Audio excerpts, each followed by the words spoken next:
I bet you didn't know that ChatGPT was built here. This is Kibera, one of Kenya's largest slums. 75% of OpenAI's subcontracted employees lived in settlements like this. Much of ChatGPT's manual training was done here. Specifically, the most disturbing work was outsourced here.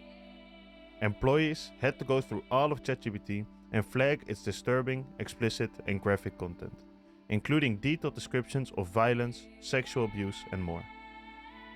And that while Kibera's inhabitants do not have access to basics like clean water.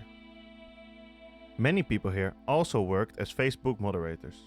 As moderators, these people were charged with moderating the most extreme content, like videos of killings, beheadings, and so on. This left many of the workers traumatized, all for a wage that was just enough to cover their living expenses. To this day, they never got compensation or help for their trauma, all the while OpenAI and Meta are raking in billions. It is 21st century slave labor consciously used to sell a product which is supposed to be our future while making the founders rich.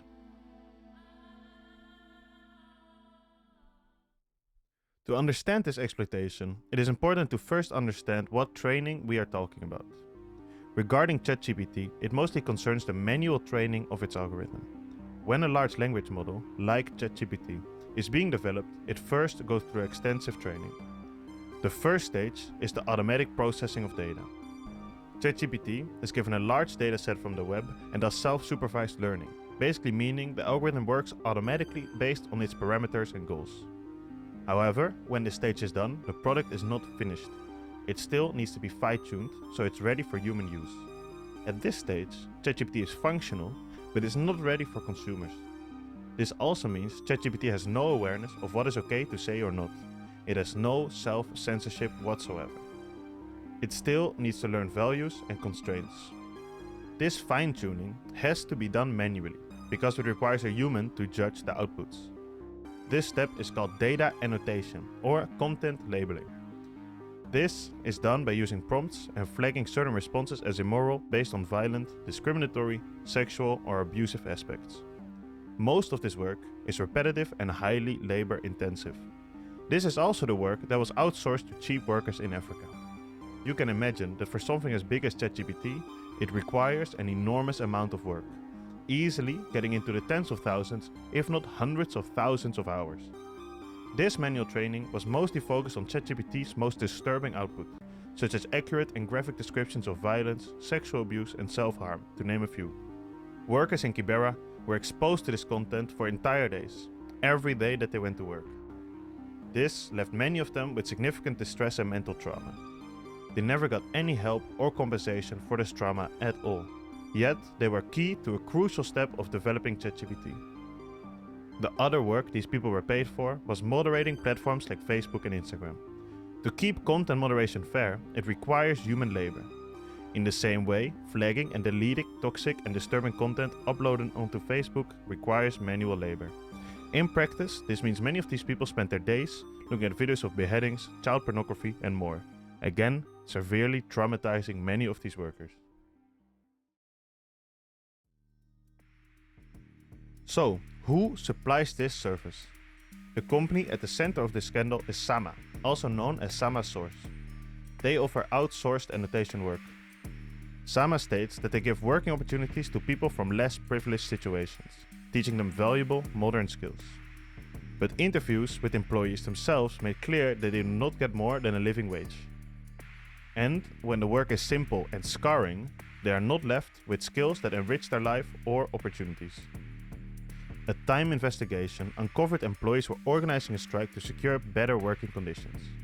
In response, Sama flew in prominent executives from San Francisco who simply fired the strike organizers, threatening the rest with getting fired as well.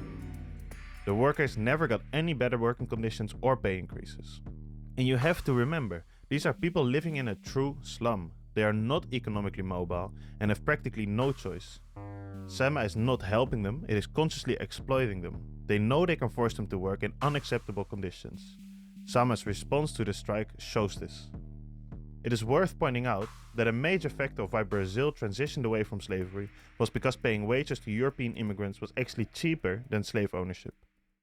Simply because someone is being paid a wage does not mean that they are treated better than a slave, or that the dynamic is much different. People in Kibera have no freedom to move, no economic freedom, and are basically forced to work these jobs against their choice. What Sama was practicing and OpenAI was profiting from is a form of modern slavery. Many of the people in Kibera did not have alternatives. They were put in a situation where wage slavery was their only choice, and they were exploited accordingly and consciously. This is what happened here, and that slavery built ChatGPT.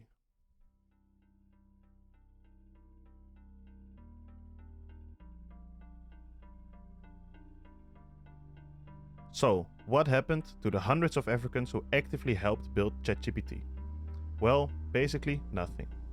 They were never helped nor compensated for the trauma at all. That is why companies like OpenAI are raking in billions with the products they build. OpenAI has only recognized that they use laborers in Kenya and that annotation is a challenging and necessary step. However, they have made absolutely zero comments on how their employment directly led to the suffering of hundreds of people. Here, ChatGPT gives a great overview of what OpenAI has and has not admitted to. Pause the video if you want to check it out.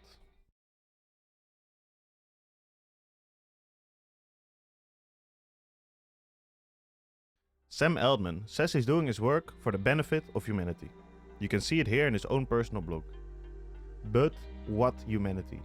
It is clearly not the inhabitants of Kibera, as they would rather exploit them than help them.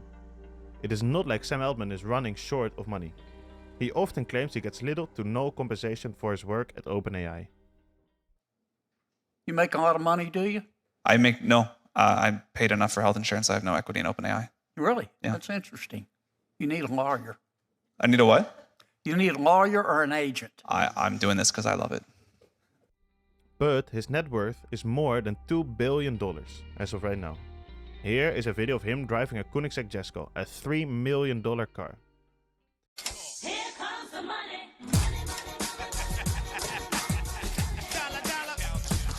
Now I personally love cars, and I can tell you one thing. Driving a Jesko into a city center is not something that a car enthusiast does. It is something that someone who loves status and money does. Let's say 1,000 people worked on annotating ChatGPT and suffered as a consequence. Through selling this one car, Sam Altman can pay each of these people $3,000. The average wage for inhabitants of Kibera is up to $39 a month. $3,000 would be enough to sustain these people for 6 years at this income, or provide them substantial economic freedom to change their situation and get the help that they need.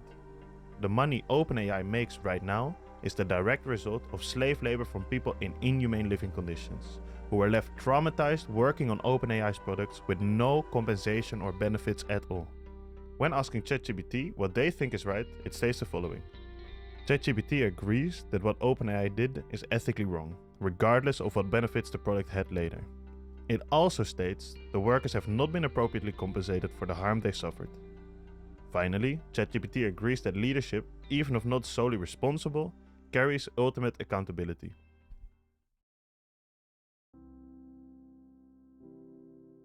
So, this brings us to a bigger question. Who is AI really for?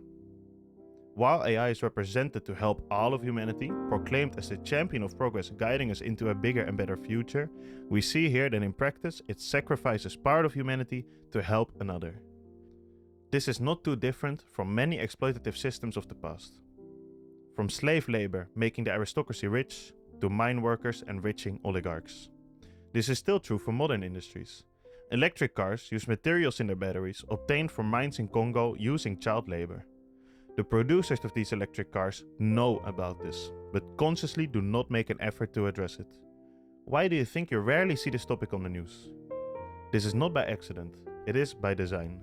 If OpenAI cared, they could compensate the people involved and give them a wage that would actually emancipate them. Recently, ChatGPT raised $8.3 billion. They have plenty of money to help these people. They are also absolutely aware of what happened. They chose not to help these people. The slavery used to build ChatGPT is not accidental, it is by design. And every day we support and sponsor it.